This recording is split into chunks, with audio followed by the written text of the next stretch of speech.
Hi అండి, అందరికీ నమస్తే. Welcome to political radio channel. ఈ వీడియోలో నేను ఏం చెప్పదలుచుకున్నానంటే,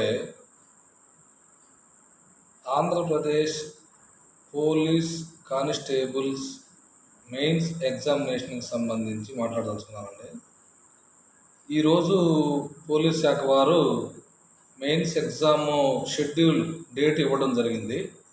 అది 1/6/2025. అంటే దగ్గరగా ఇంకా 37 రోజులు ఉంది. ఒక విధంగా చెప్పాలంటే ఇది బిగ్ బ్రేకింగ్ అనుకోవచ్చు. ఎందుకు బిగ్ బ్రేకింగ్ అంటున్నామంటే, ఒకవైపు హోమ్ మినిస్టర్ అనిత గారు త్వరలోనే మెయిన్స్ ఎగ్జామ్ జరుపుతాము, అది కూడా జూన్లో జరుపుతాము అని చాలా స్పష్టంగా చెప్పినప్పటికీ కూడా చాలామంది మెయిన్స్ అభ్యర్థులు పెడచెవిని పెట్టడం జరిగింది.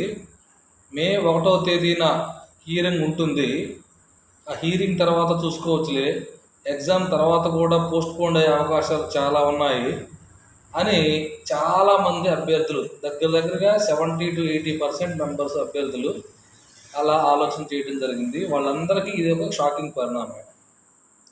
అందుకనే ఇది బిగ్ బ్రేకింగ్ అని అంటున్నాను. సరే, అయిపోయింది, ఏదో అయిపోయింది.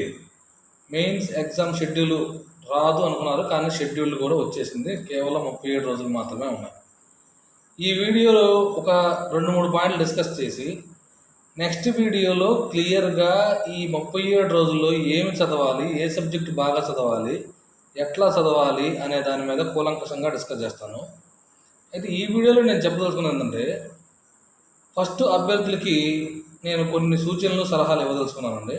అవి ఏంటిది అని అంటే, ఫస్ట్ సూచన ఏంటి అని అంటే, కానిస్టేబుల్ అభ్యర్థులు మీరు ఒకవేళ షాక్కు గురయ్యి పోస్ట్పోన్మెంట్ అనేది కోరవద్దు. దయచేసి అభ్యర్థులు మీరు నెగిటివ్ కామెంట్స్ పెట్టినా పర్వాలేదు, నా వీడియో చూడకపోయినా పర్వాలేదు, దయచేసి పోస్ట్పోన్మెంట్ అనేది కోరవద్దు.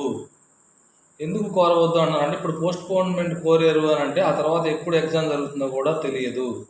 ఈ నేపథ్యంలో మాకు టైం కావాలి, అదంతా కరెక్ట్ కాదు. మీరు కనుక నిజంగా మీలో స్టఫ్ ఉంటే ఈ 37 రోజుల్లో కూడా మీరు జాబ్ కొట్టే అవకాశాలు పుష్కలంగా ఉంటాయి.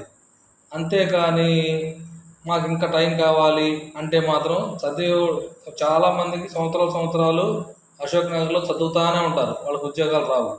కొంతమంది 6 monthsలోనే జాబ్ కొట్టేస్తారు. కాబట్టి ఆల్రెడీ లాంగ్ ప్రిపరేషన్ ఉన్న వాళ్ళకి ఇదేం పెద్ద కష్టం అయితే ఏం కాదు, ఎందుకంటే నెగిటివ్ మార్క్స్ లేవు కాబట్టి.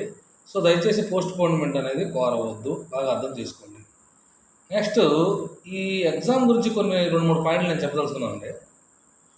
ఈ ఎగ్జామ్లో ఈడబ్ల్యూఎస్కి ఓసీకి మధ్య కట్ ఆఫ్ ఎలా ఉండబోతుంది, ఎస్సీకి ఓసీకి మధ్య కట్ ఆఫ్ ఎలా ఉండబోతుంది అనే దాని గురించి డిస్కస్ చేస్తే, మనకి అఫీషియల్ అన్అఫీషియల్ అనే సంగతి నాకు తెలియదు, కానీ ఒక 33,000-34,000 మంది మెయిన్స్కి క్వాలిఫై అయ్యారు ఆఫ్టర్ ఈవెంట్స్ అని మనం డిస్కస్ చేసుకుంటే, అందులో 30 to 40% మెంబర్స్ ఎస్సీలు ఉన్నారు.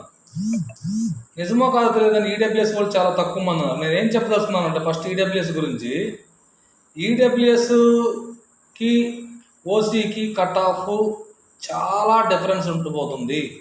చాలా అంటే చాలా. జస్ట్ 80 మార్క్స్ తోటి క్వాలిఫై అయితే చాలు, ఆటోమేటిక్గా కూడా ఈజీగా జాబ్ వచ్చే అవకాశం ఉంటుంది.